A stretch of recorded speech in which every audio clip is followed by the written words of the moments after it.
ক্যাম্পাসগুলোতে অস্ত্রের রাজনীতি ছিল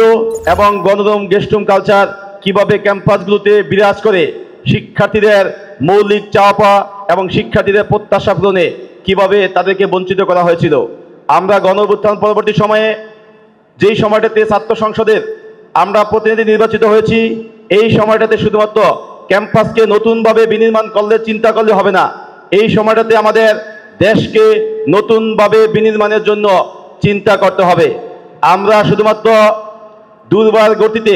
স্বপ্নের ক্যাম্পাসই বিনির্মাণ করতে চাই না, আমরা দুর্বার গতিতে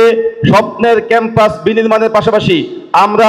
আগামীর সুন্দর বাংলাদেশ বিনির্মাণ করতে চাই, যেই বাংলাদেশে আর কখনো ফ্যাসিবাদী শাসন কায়েম হবে না, যেই বাংলাদেশে আর কখনোই আবু সাইদের মতো পুলিশের বুকের সামনে বুক পেতে দেওয়া লাগবে না, যেই বাংলাদেশে কখনোই শান্তর মায়ের চোখের পানি আর পতিত হবে না। সম্মানিত উপস্থিতি, আমরা আগামীর বাংলাদেশ বিনির্মাণের জন্য এই 4টি বিশ্ববিদ্যালয়ে নির্বাচিত প্রতিনিধি সহ আগামীতে যে সকল ছাত্র সংসদগুলো নির্বাচন হবে, সবাইকে নিয়ে কাঁধে কাঁধ মিলিয়ে আগামীর সুন্দর একটি বাংলাদেশ বিনির্মাণ করতে চাই। এবং দেশের এই পরিস্থিতিতে যদি আমাদেরকে একসাথে রাজপথে নেমে কোনো একসাথে সম্মিলিতভাবে কোনো আন্দোলন সংগ্রাম করা লাগে, তার জন্য আমরা প্রস্তুত থাকবো ইনশাল্লাহ।